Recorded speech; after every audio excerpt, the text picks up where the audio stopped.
Hello, everybody. Welcome to Expression Fans here on Busters Network. I'm your host, the Latin Excited Enemy. Joining me is that 1996 flavor known as Mr. Corey Dirrig. Hello, good sir. What flavor is 1996? The arcade grunt fighting games or like violent games and stuff. Yeah. The little pre-show humor there, huh? Yes. As you can see, everybody, we are continuing our journey on the Nintendo console and handheld launch list. We are talking about Nintendo 64, and I know it's going to be like, how are you not going to make a show about two games? We're actually going to talk more about those games and the other games that followed up after it, and probably some of our favorite Nintendo 64 games. But with that, everybody, the two games that came out here in America in September 1996 when the Nintendo 64 launched, because in Japan it launched in June of 1996. We got Pilot Wings and maybe one of the greatest of all time 3D platformers in some people's eyes was Super Mario 64. I think especially at the time it was the 3D platformer. Yes, definitely. I mean, what are you gonna say? Crash is better? Come on now. What's that? Nights into Dreams, Jumpin' Jack Rabbit for PlayStation 1, I think, or whatever. That first party rabbit game. Oh, that I know what you're talking about. Is Cliff Bleszinski's kind of foray into console gaming. Oh wow. But I remember getting the N64 for Christmas and getting Super Mario 64 and then not having, starting to get some other games and renting them. But like I got Bomberman 64 also during Christmas. When that game came out. Because I love Bomberman. On Sega Genesis and Super Nintendo, like playing those and stuff. And plus, Bomberman was cheaper. I think it was like $50 or $40 for Bomberman on N64. This is I had my N64 before I had my PlayStation 1. Everybody, and then just like all these other games that I used to rent, like Mischief Makers and Turok, and like the wrestling games and stuff. Like I used to play all of that on my N64, and then Resident Evil 2 came out on the N64, and I actually beat Resident Evil 2 on the N64. I never played the PlayStation 1 version or anything. I had Donkey Kong 64, Jet Set, not Jet Set Radio. What is the one by Rare? Jet Set Gemini? By Rare, Jet Force Gemini. Jet Force Gemini, yeah. Jet Set is Sega. Yeah, I know. I thought it was Jet Set Gemini. Like, no, that's not it. But yeah, I played the Mortal Kombat trilogy on there. Killer Instinct 2 I had at a time and played. Of course, Legend of Zelda Ocarina of Time. I skipped Majora's Mask because I didn't like the 3-day limit on it. But Majora's Mask, Ocarina of Time was my second strategy guide book that I ever got it to beat the game. And I only used it for like one spot, and then never really used the book again until I even beat the game. And then once I beat the game, I went back and then used the book to see all the stuff that I was missing. Oh man, N64. Where do I even begin? Strategy guides were great though. Back, especially like you look at the N64 and GameCube era, like strategy guides were amazing. Oh, yes. I had so many strategy guides. I still do to an extent. But yeah, that era is definitely where I optimized my strategy guide to the point where sometimes I had 2 strategy guides per game because I wanted to see if people did it differently. um, so I got my Nintendo 64 for Christmas that year. My grandma bought it for me. I've told that story 1,000 times on this show, but my parents bought me a Mario 64, but it was before my grandma had come over and gave me my N64, and I thought maybe, I don't know, for some reason I just thought maybe my parents didn't know, or they something. I was expecting this N64 somewhere, and I didn't get Yes. it, and then my grandma came over and gave it to me, and that was kind of that. But Mario 64 was the game I had for a long time before I had really anything else. I had Pilot Wings and Wayne Gretzky's 3D Hockey at some point. Were like my first 3 games. And then Shadows of the Empire I read about in Nintendo Power, and I was like, well, I got to get that. And then I really loved NBA Jam, and then I ended up getting NBA Hang Time, which was their like follow up. Yeah. And that game was so much fun. I loved NBA Hang Time. I just remember the theme song was like these like the really 90s like catchy theme songs where like Like, the ladies at the beginning were like NBA yeah. Hang Time. Then it went to go, like They'll have like this jazzy hip hop beat, and yeah, the girls, yeah, the girls would be singing like it's a hard R&B song or yeah, something. yeah. It's like, man, this theme song goes hard. So yeah, that was fun. And N64 was like, I loved the Nintendo 64. Yeah. Oh man, I'm just like going through my head all the games now, like Cruising USA and Yeah. GoldenEye, and like those first couple years, man, were like amazing. And then Ocarina of Time, I had never played a Zelda game except for Link's Awakening before that. And like having a game that large at a 3D scale was like, it blew my mind how big that game was and how awesome that game was when it came out. I just loved the adventure until like I got to the until I got to the Shadow Temple, and didn't realize you had to go back in time because I didn't know you could do that. So that kind of ruined it for me. But that world was so seeing.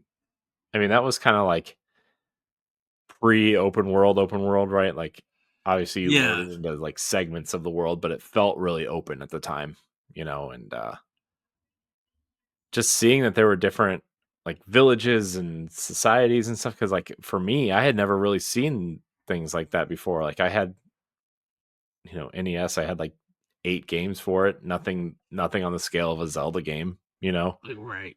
And Sega Genesis, there's only so much Sonic Spinball can do for you. You know what I mean? So, Ooh.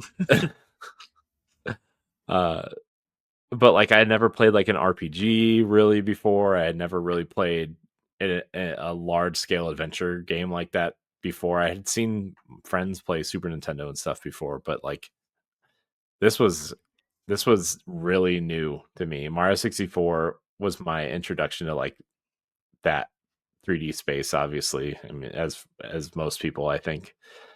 And Zelda was just like a whole nother level, man. And obviously Majora's Mask. I liked Majora's Mask at the time. I realize now that like it's like a really roguelite type game, and I was like, and like now I don't know if it came out now, I would probably not like it, but at the time I loved it. There's just so many memories within 64, man. Especially like when like my friends or my cousins would come over and we'd play 4-player Mario Kart or Diddy Kong Racing. Yes. GoldenEye with DK mode on, slappers only, multiplayer.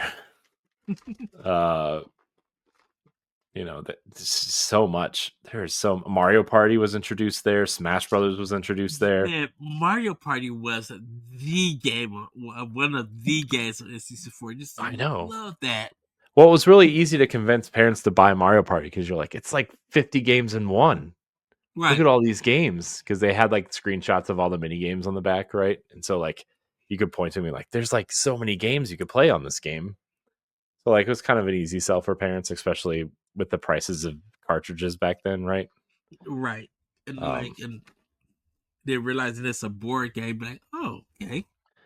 yeah. Uh, let's see what Banjo Kazooie. Oh man, you can't forget any of Rare's Hmm. stuff on there. I mean, I know you brought up Jet Force Gemini, but like Banjo Kazooie was awesome. I love Banjo Kazooie. Conquer was an interesting game. Mhm. I think the story behind how Conquer changed is more interesting than the game itself. But Yeah, I mean, I liked Conquer, but it was it was what it was, right? At that time, like it was coming out kind of. We were all excited for the GameCube at that point.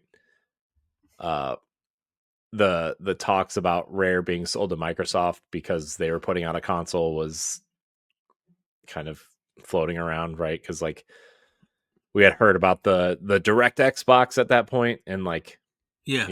Rare Nintendo was seemingly offloading Rare for some So, reason. and the way I found about Rare being sold to Microsoft was through EGM, and Yeah, it was like press start, which is their like news section, and that was the main article, and I was just like, what? yeah. I think I found out about it too because they said that. I actually found out because like I was kind of looking forward to Cameo at some point, Right, and they said it was moving from the GameCube. Like it was one of the games that I was excited for GameCube because they were advertising it on GameCube, right? right. And they said, they were talking about how it was being moved to Xbox's next console as an exclusive. I was like, what? I thought Nintendo owned Rare, and then I was like, oh no, oh no, oh no. But then like part of the agreement was like Rare still had to finish their games on Nintendo before they moved Yeah, over, right? So we got what they did Star Fox Adventures, right? And yes. they did the weird Banjo and Conquer games on Game Boy Advance. They did something else too. Because I Uh, think Star Fox Adventure was their last console for Nintendo game.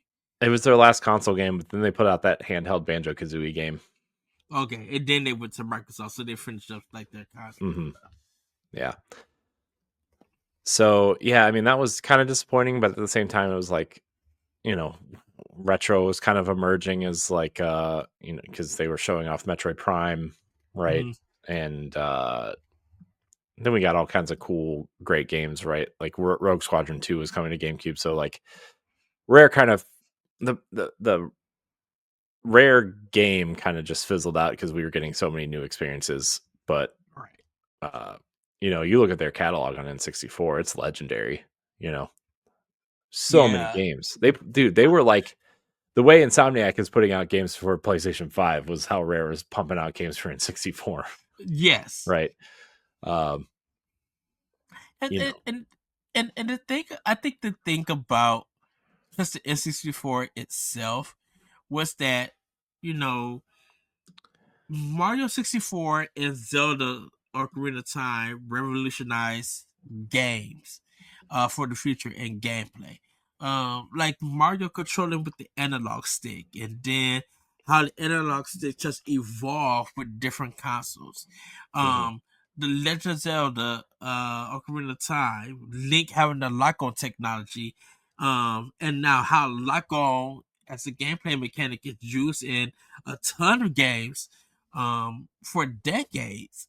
mhm. Like those are huge. Yeah, I mean, Z targeting For was this, everywhere for a long time, yeah, and then yeah, like I almost attribute Z targeting a little bit to like not directly, but kind of influeing aim down sights to an extent on consoles. how they figured out how to aim down sights with weapons, because like Halo didn't introduce that. It was Call of Duty really that introduced it on consoles, but you saw like retro kind of implement the scanning stuff with it essentially, right? Like the Yeah. lock on mechanic with that, or you know, uh yeah, it was just that mechanic was like, I mean, and Nintendo used it for a long time, like up Mm-hmm. through, I guess it would have been Twilight Princess because, you know, Skyward Sword was motion based, but Right. I think you could still lock on with that, right? Like you can Yeah, still you lock can. on. You can Yeah. still lock on. Yeah. So it was just it was awesome. Yeah. You mentioned Mario Kart 64, the late night drives in that game with my friends and stuff. So much fun uh, with it. Uh, Yeah. I mean I played a lot of Mario Kart 64. I'm in the Diddy Kong Racing camp though. I really liked Diddy Kong Racing a lot. uh-huh. Because it had that adventure mode. It wasn't just like picking a cup and racing and then, going back to a menu. There's like substance to it. There was like Yes. an adventure mode essentially to it, which is what, Mario Kart World is essentially making now, right? Like, Hmm. don't get me wrong, Mario Kart 8 is amazing. Mario Kart 7 and DS were amazing, but like Diddy Kong Racing was doing that 30 years ago. So, obviously it wasn't like perfect or anything, but I mean, I even look at stuff like uh, Sonic, All Star and All Stars Racing Transformed, and with Yeah. the vehicle changing. I'm like, I mean, that's just like that's the next step from Diddy Kong Racing. Essentially, is that because Diddy Kong Racing, if you were doing, they had like the water based vehicles and the snow based vehicles, and then the planes, right? Like there was a lot of different vehicle things going on, Hmm. Yeah. which was cool. That was really cool, you know. Uh, so yeah, and then like you brought up Turok, right? Like Turok 1 and 2 were great games, and then there was an exclusive Doom game for N64, which was like a Doom sequel, 64. not like a port, the way that the Super Nintendo one was, right? Uh-huh. I'm just trying to think of all the games I played on there. Like, oh I man, Turok was remember so good. Daikatana came to the N64. Hmm. Um, and Yeah. I'm like, oh, and then hit that game because they had it. It was so much build up. Its software had built it up so much. Hmm. Uh, and think they, I think because of Doom, whoever, how can I think of his name? Um, John he had Romero. the John Romero. Yeah. John Romero's like he's gonna make you his B with this game, and then it came out and it was just like full on low ranking nonsense. Like it was getting fours and threes, and they just said it was a bad game all around for it. Uh yeah. Um Sin and Punishment was a game that America didn't get to play until it came to the Wii. Um, it was an N64 game that just never made it. The only treasure game that we got here, like I said, was Mischief Makers Hmm. and stuff. So that Yeah. was kind of like interesting to see. And then you have Yoshi's Story 64, which people called it such a baby game. And this was even before like Kirby's Epic Yarn was considered as a baby's game because it Hmm. was too easy. Yeah. Yeah, but I mean, you need those easy games, right? I mean, again, we talked about on Pal Block, at some point, Hmm. but like my son loves Yoshi's Crafted World, right? And that, and, if if my son was around back then, like stuff like that would have been right up his alley, like the Oh easy games, yeah. like like Kirby and the Crystal Shards, Yoshi's Story. You know, there are a lot of games my son would have loved back then. Uh, because of that. So, um, yeah, N64. There were so many games that I loved there. Like even later on, like Tony Hawk's Pro Skater, I got on N64, Yeah. which was quite a different experience on the N64 than the Hmm. PlayStation. But I mean, obviously all the stages were the same and the tricks were the same, and the songs were 30 seconds of the same and a loop. Oh But wow. like the tapes that you could collect, like you couldn't watch them, right? Because Uh-huh. the cartridge didn't have the room to store the video. And the songs were like not the full versions of the song because the N64 couldn't hold that much audio files, right? Like Hmm. it was just a different experience. It's still fun, right? It's still awesome. But um, by the way, N64, Tony Hawk's Pro Skater 3 apparently is like really rare for N64 and like really expensive. Oh I wow. was looking it up. uh, but yeah, that was I love the Nintendo 64. The controller though, we got to talk about the controller, man. Okay, go ahead. The Go start it claw, off, Corey. the claw, the claw controller. How did you hold the controller, Ed? Did you So did you hold it I on the ends like a crazy person, or did you hold the middle? I um I think I kind of held it in the middle. Hmm. There was time that I did hold it on the outside, and like you was able to put my thumb on the analog. But I think that depended on what game I was playing. Hmm. Most of the time I held it like uh, my left was like inside, and then my other arm was on the outside where the buttons were at. Hmm. Uh, so I could hit the B and A button. So it was just like uh inside like this, and then right where the right part of the controller was at, I was holding it so I could do the buttons and stuff. Hmm. You want to hear something really crazy, Ed? My cousin would hold it in the middle, right? Uh-huh. But not with her left hand, with her right hand.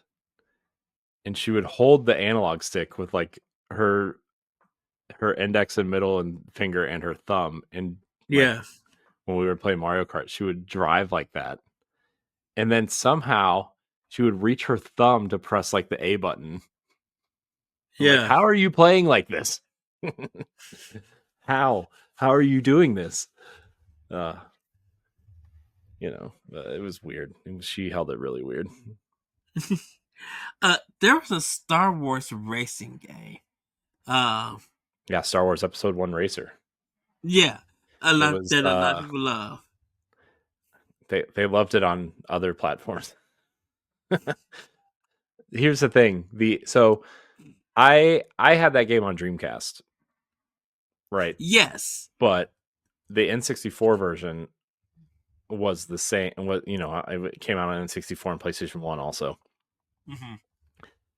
And the idea was that you held the R and L button shoulder buttons to go, right? Yeah. And like they were kind of pressure sensitive, and that's how you kind of turned, right? Like obviously you could use an analog stick to turn, but like you still had to use those because the pod racers had like an engine on each side, and each one of the Hmm. shoulder buttons controlled an engine. The Nintendo 64, though, Ed, the draw distance was like, if you didn't have the expansion pack in it, Yes. like the draw distance was like 3 feet in front of you, and you're going Ooh. like 400 and 500 miles an hour theoretically. And like there are a lot of tight turns, and when you're going through caverns, there's a lot of like rock formations that you could run into, or stalagmites and stalactites that you could run into, or just things that you needed to avoid that you couldn't see until it was like right in front of you. So Oh like, wow. and obviously, and like also the N64 version, the frame rate was like not great either. Like there's a lot of stuttering in that version for whatever reason.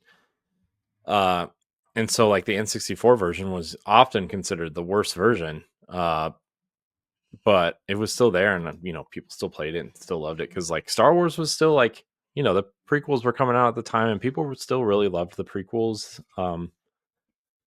You know, which I don't know. I still like the prequels. I'm a. Here's the thing. I'm old enough to be the person that hates the prequels, Yeah. right? But the prequels were also like some of my first introduction to Star Wars. Because like I didn't have any siblings that were into it. My parents weren't really that into it, right? And so, uh, I my first exposure to Star Wars were the special editions that came out on VHS, and then like I saw Episode 1, 2, and 3 in theaters, and I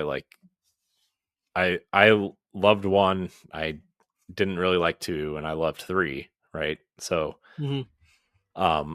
I really liked the Star Wars games that came out around that time because they were based on those movies, and I really liked those movies. And Racer was one. Jedi Power Battles was one, which is on Switch now, which is the free trial at the time of this recording. Yes. That was really fun. There was that weird Star Wars fighting game, the Episode 3 fighting game, which was Oh. weird. And then there's just a lot of prequel based Star Wars games at the time, and they were all mid, right, but still Right. fun. And so, but then like you had the original trilogy games, which was like Shadow of the Empire takes place between Episode 5 and 6.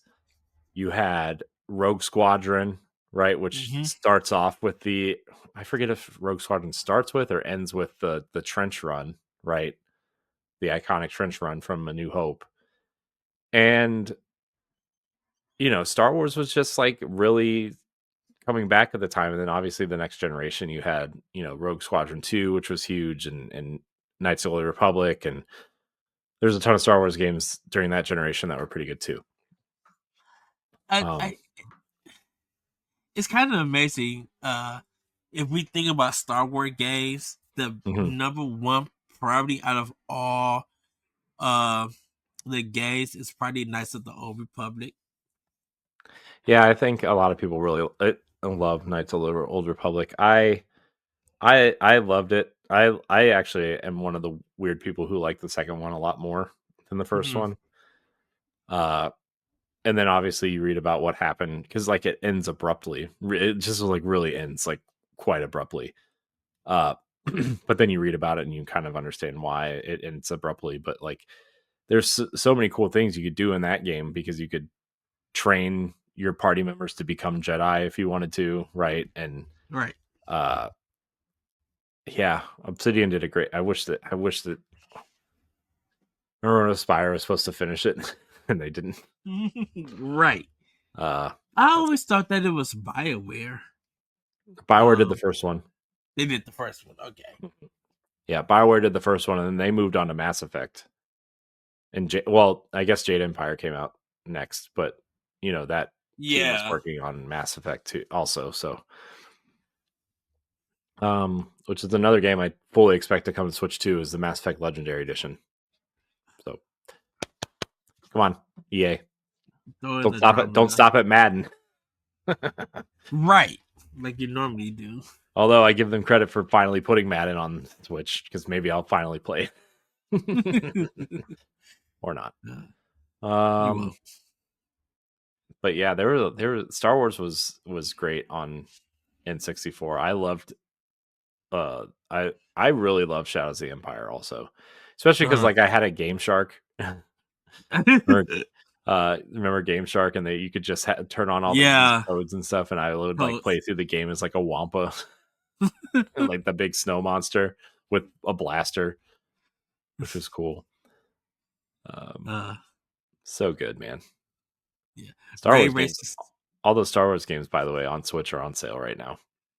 I only played the Super Nintendo one just to beat them up, and then the second level you had to drive on a bike and you couldn't see where you was going. And it Sure, was you just could. a mess of a game. Yeah. But like Ray Racer 64 was a great game that I had fun with on there. War Gods by Midway. That was trying to be like the 3D retro fighter Mhm. uh on it. I that game was not good. Hmm. Yeah. Third party support on Nintendo 64 was weird. Like it was so random. Yeah. The thing And too then is like sometimes like the third party support on like sometimes you would get great games, sometimes you get exclusive games like, Turok was exclusive, Extreme G was exclusive. Man, remember Extreme G? Game was awesome. yes. It was like F-Zero on motorcycles essentially. Um, then there were like weird games like Twisted Edge Extreme Snowboarding, which was the snowboarding game I had instead of 1080 snowboarding. Because Oh, 1080 1080s. snowboarding was like $60 or $70 and Twisted Edge was 15. So that's what I got. uh, Uh, Ready to Rumble. Oh, yeah, Ready to Rumble boxing with the two. Ready to Was Rumble fun. Boxing was awesome. It I was love it, that game. it was fun on Dreamcast. Uh, Quest 64. oh my gosh, yeah. They're attempting an RPG. Yeah, and it didn't. Yeah. Yeah. But then like, they were that was just like a weird time for third party stuff because like you would see games with the same titles on different platforms, but they were just totally Mhm. different games.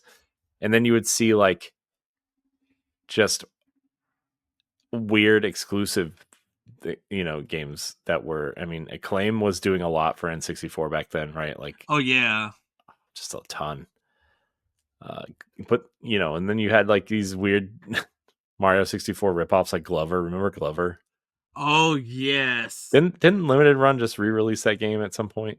They did. Yeah. Mm, yeah. Uh, Side tangent. Did you see the fiasco that Limited Run just found themselves in? no, what happened? The Switch 2 physical versions Yeah.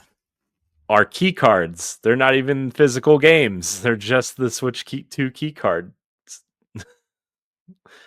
Like the game key cards, or it's just like Yeah, a the game digital key cards. code? No, Oh, like the game key cards. They're not even the game on the cartridge. And people are really angry. They're like, that just literally defeats the purpose of your whole business model. Which I'm like, well, their business model is bad anyway. But yes. oh my gosh, I despise that company so much. So you did buy some games. I did, and I turned around and sold them for like triple what I bought them for. So, Did you? yeah. Oh wow. Yeah, dude, I sold Persona. I got Persona 4 Golden for like Uh-huh. what were they selling it for? 35 or $40. I sold it for like Yeah. 100. Wow. Yeah. I thought about keeping them, right? Because I was like, well, I shouldn't like judge the having a physical copy of this game based on the company. I'm like, maybe I should. Maybe I should just make a profit off of them. And I did. So it was fine. Because I literally, when you was buying gas, you told me that they had stuff. I'm just like, come on, Pat, let's go. Mm-hmm. Next, Yeah. next, next. Oh wow, that I Uh, did not know. yeah. Well, So Corey, uh, what? Paper Mario was a big one. Was a good one on there. Yeah. I remember Um, people were like, why isn't it Super Mario RPG 2? Remember that yeah, whole thing? yeah. And Nintendo tried Cause to like pass it off as that, which, kind of was, but people were mad. and then Perfect Dark. I remember that game being big, but I I didn't care for Perfect Dark. I wasn't a big Perfect Dark person either.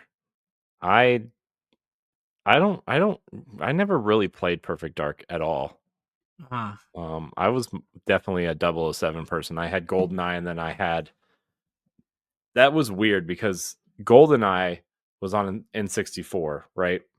Yes. Tomorrow Never Dies was the second Pierce Brosnan movie, and that game was exclusive to PlayStation, and it was a third-person shooter, like third-person action shooter. Mm-hmm. And then The World Is Not Enough was the third Pierce Brosnan movie, and that was done by EA, not Rare, and it was exclusive to N64, and Mm-hmm. it was just as good as GoldenEye, and I think everybody just forgets about it because the movie was not very good. And so, but like that game was just as good as GoldenEye, in my opinion. The Uh, world is not enough. yeah, at least the campaign. I didn't play a Yeah. lot of the multiplayer because everybody was playing Perfect Dark at that point. But You know, I was playing the multiplayer with my friends. It was our Friday night gaming. Mhm. Um and everything. We didn't play so much of the campaign, but it was just like it was almost our Halo in a sense. Mhm. Because my one friend, he's a great sniper. Um uh and it was like always one versus one versus one, so because there was only three of us. So we the goal is who can we get out first? And so we would team up trying to take out my friend who was a sniper, or my friends would gain on me and take me out. Or my other friend, he would probably do like mess up and we'll take him out and stuff. But I Mhm. was always the first one to go get out and everything. Like, oh Yeah. dang that bit. Yeah. Uh, it was Uh what? Sorry. Go ahead. oh, NFL NFL Blitz and NFL Quarterback Club were big on 64. Yeah, Uh, that was So that I I had been introduced to Madden because my friend had Madden, right? yes. And I wanted a football game because I was really into football, right? But Uh, like Madden was like the premier game, and then Quarterback Club was like, I don't know, if Quarterback Club was like, it was okay. It wasn't Madden, but it was okay.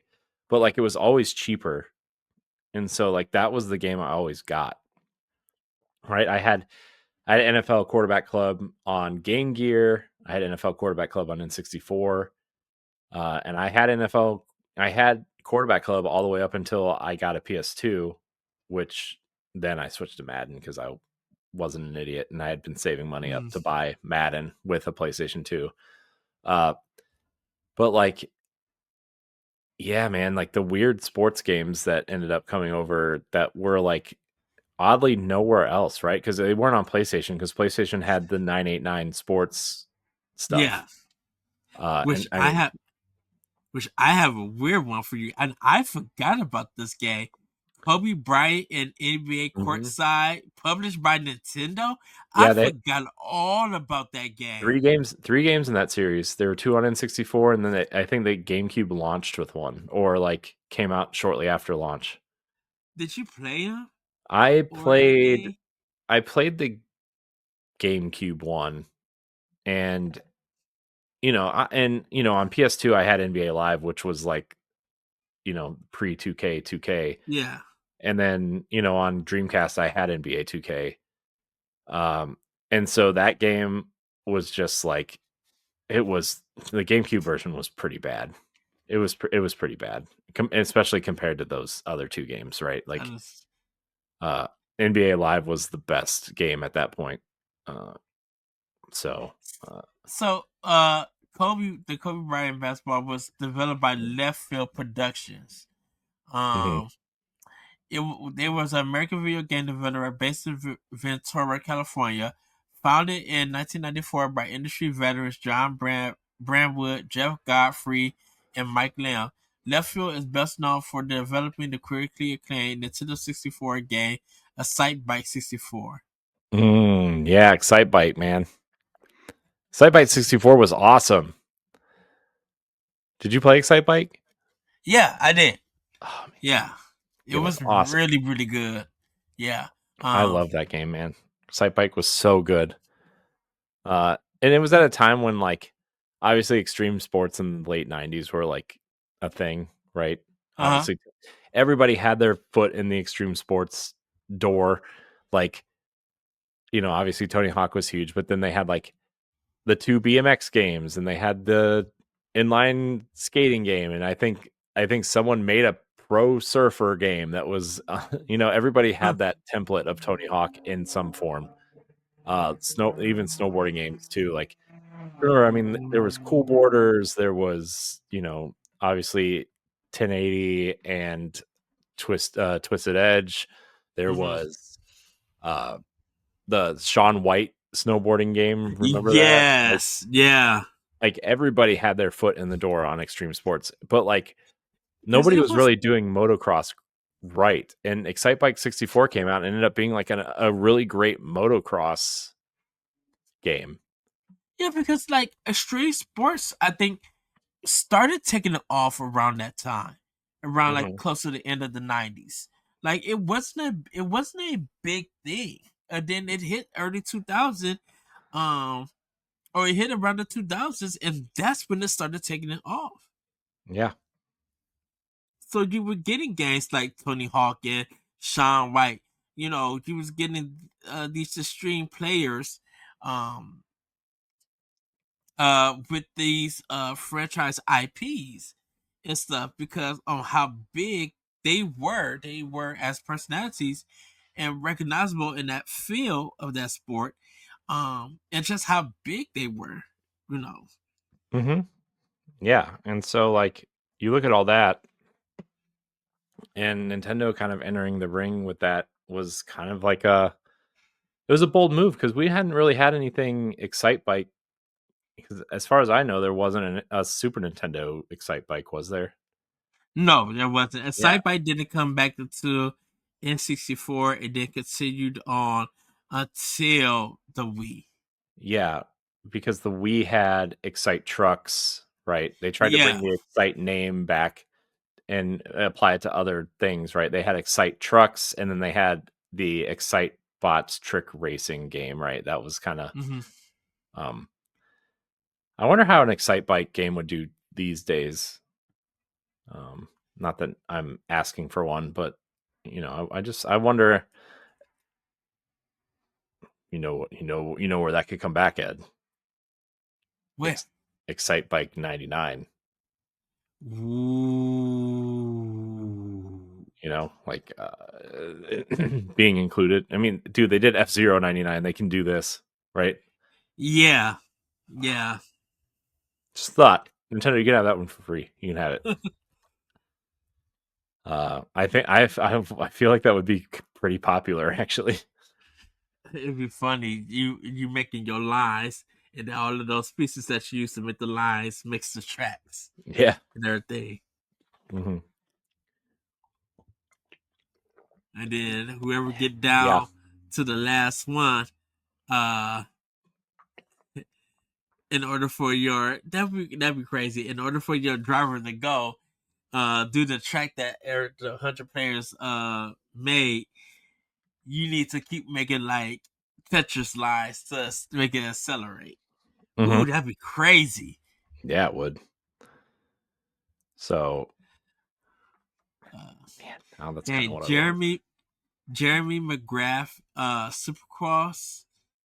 Uh, Dang. What else? Indiana Jones in the Infernal Machine Hmm. with the five loose. Yeah, that game was okay. December December 15th, 2000. Okay. Yeah, that game was pretty okay. Um, I think the Xbox game that came out was better. Uh-huh. But I mean, again, like nobody had really figured out 3D, so like it was really cool to have a Indiana Jones on N64. But that game is like really hard to. I mean, that game is really expensive to find now. Oh, I believe you. Heck yeah. Um, so Uh, yeah, I don't. I feel like Nintendo 64 has a lot of memories attached to it. There's so many. mhm. I mean, gosh, man, there's so many like amazing. I mean, Wave Race. We didn't bring up Wave Race really yet. Like, I mean, that was the first Yeah. time we saw water that was like, oh my gosh, water. Good. Right. Because a lot of us just like you know, who who could do the best in water in 3D and make it look that good?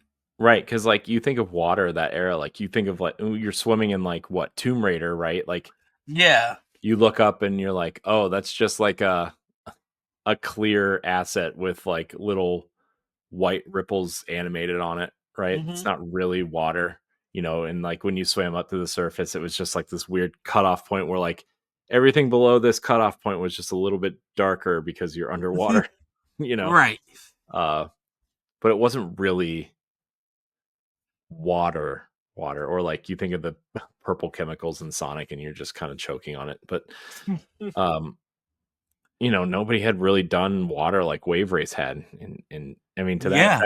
to that effect, like 1080 snowboarding was doing snow that way too, like actually Hmm. showing the snow kind of fly up when you are going down the hill. I almost said tracks, but that's not correct. Um, and I think Nintendo's games like that at the time, and then obviously they evolved on the GameCube, which were also great versions. Wave Blue Storm is like secretly in a one of the best GameCube games Oh, it out was there. so good. But it was so hard to find when it came out. Yeah, I mean, yeah, because it came out like shortly after launch, right? Like 6 months Yeah. after, and like, but like I think it undersold because people were buying Smash Brothers and Luigi's Hmm. Mansion and Pikmin. Pikmin was a new IP from Nintendo that people were actually like really excited about. So, Yeah, when they found out it was Miyamoto, they was just like, "Yeah, we're gonna get it." hmm Uh, yeah, we're and I know. speaking of Smash. Oh, go ahead, Corey. Oh, I was gonna say, I just know a lot of people on our staff have a lot of appreciation for Nintendo 64 in their library, but go ahead because that doesn't make Uh, sense at this point in the show. no, I was about to say you mentioned Smash Brothers and hmm Super Smash Brothers on N64 was huge, a good intro to that IP. Before the GameCube version, just like became one of the best games for a lot of people. They were just like, "This is the GameCube game." Right. I mean, you remember the early Smash Brothers commercials with like them in the like dollar store The- Disneyland costumes of the Mario characters. And they're just like yeah. walking along, and like Donkey Kong is literally just a guy in a onesie with a Donkey Kong mask on. Like a fully made like something you would see at a theme park like head, right? But like the suit he was wearing was not a Donkey Kong suit. It was just like a onesie, essentially a brown onesie.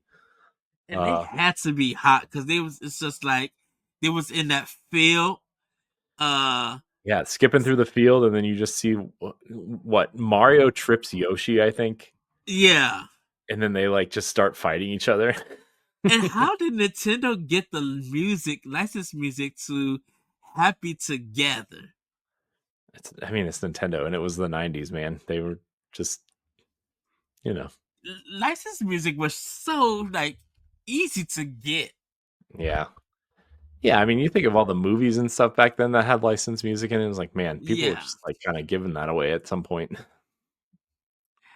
Uh Castlevania, which was like not a great game at all. Uh, I didn't play Castlevania.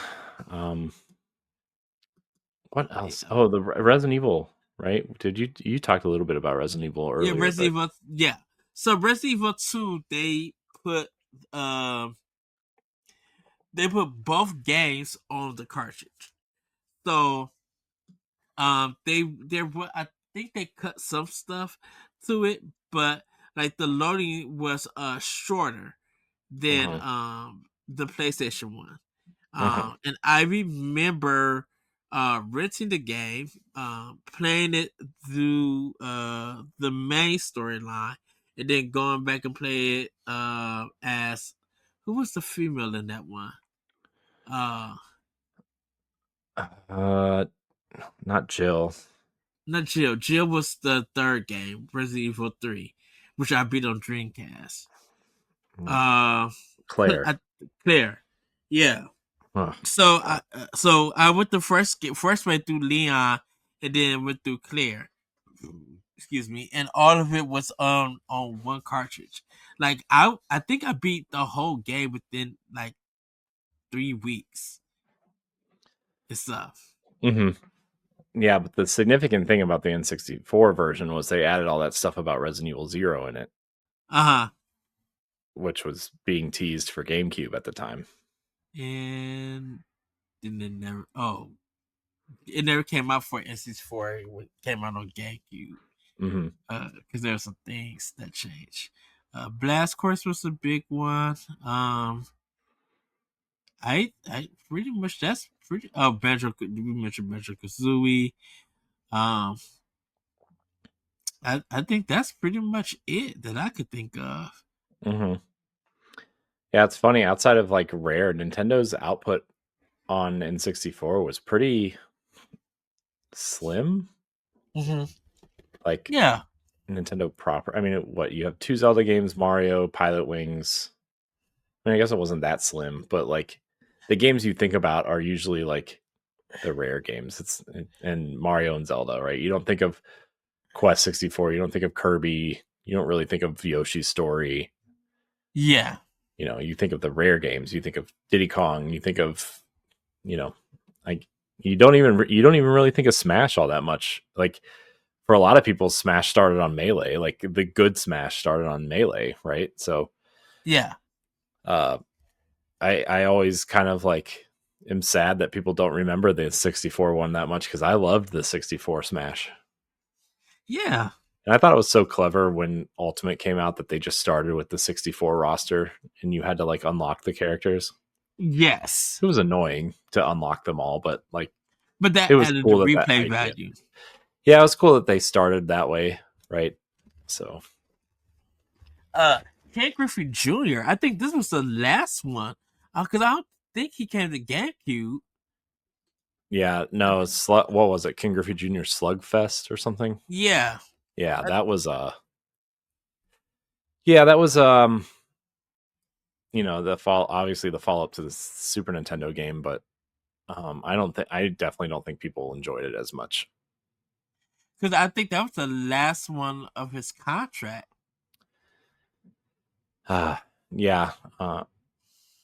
I think also like Nintendo has always had a good relationship with the Mariners, right? Like the Seattle based team that they co-own, I think, Uh-huh. or they own some stake in the Mariners. Which is why they're wearing Nintendo patches on their sleeves this year, probably as along with, you know, obviously advertising for the Switch 2. But yeah, man. Oh, weird. Ooh. Okay. Um. And we didn't even talk about Game. all the games that were like moved to the GameCube or canceled, right? Like Dinosaur Planet. I'm telling you, man. I'm gonna after we record here, I'm sending you a picture of that Dinosaur Planet on N64. It's on Oh, my box. It's on my launch console box. because that's what Planet Star Fox Adventure, right? Yeah. Yeah. And Because they then had was it a purple hair girl or something? it was the Crystal, the fox, Yeah. was the main character with, and her sidekick was the Triceratops that ended up becoming, you know, that other side character in there, right? But it was them. That was the whole thing, Yes. and that's why she was added to the Star Fox crew, because they just had that asset and they didn't want to lose it. They were just like Dorian. Uh, Final Fantasy became Final Fantasy 7 on PlayStation 1. yeah. And then, you know, Animal Forest, right, ended up coming to Uh-huh. GameCube as Animal Crossing. Yep. So yeah, what a man, what a great console the N64 was. I love the N64 so much.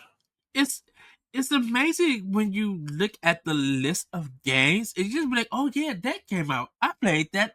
That played that. I remember this game. Like going from 2 games to almost, I would say like what over 100. I mean, I think there's like 200 and something games on the Uh-huh. N64. Not You 100% know, sure, but how many there are. But yeah. and, and I think that's what's going to make. Sorry, well, not sorry. The GameCube. No, not the GameCube. The N64 on Switch and Switch 2. Definitely probably on Switch 2.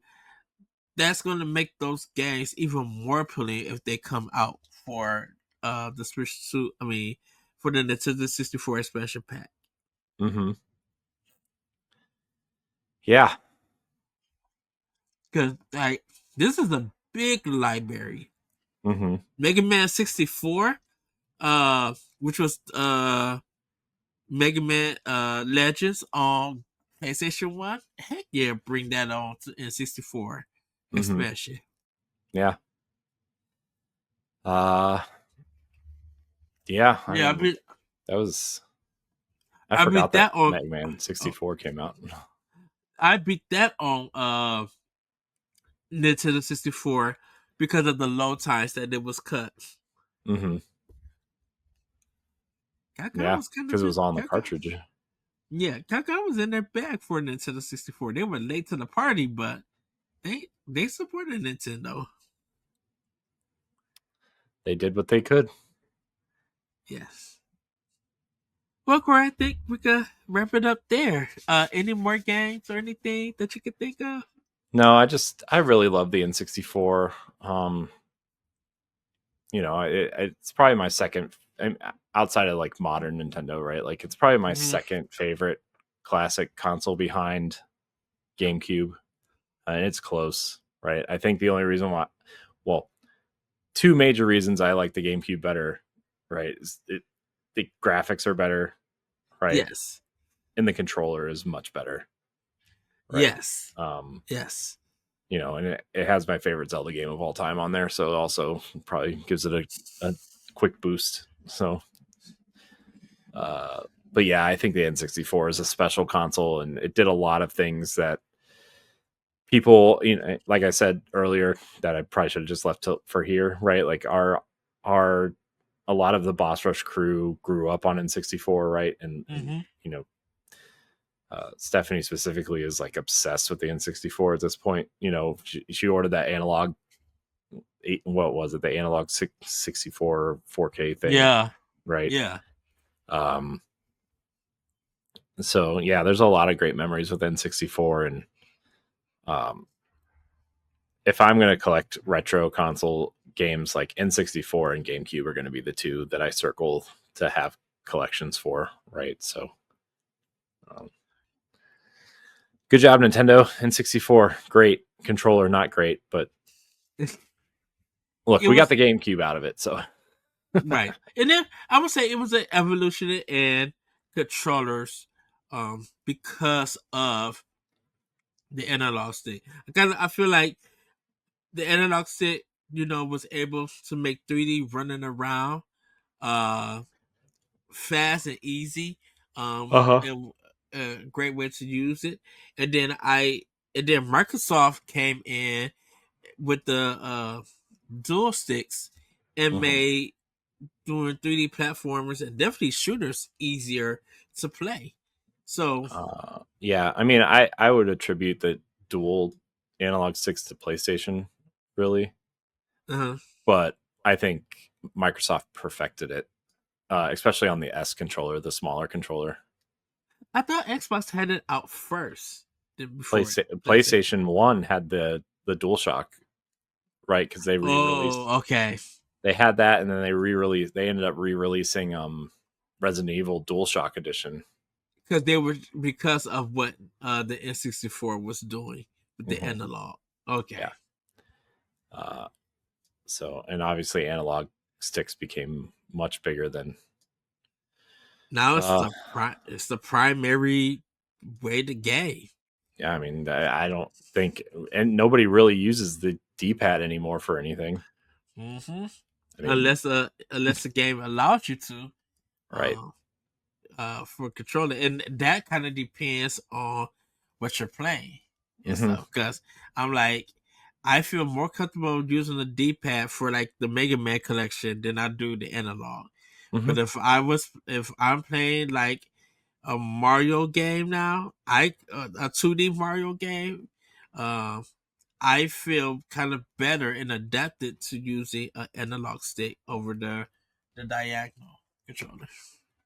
I mean the cross controller. So.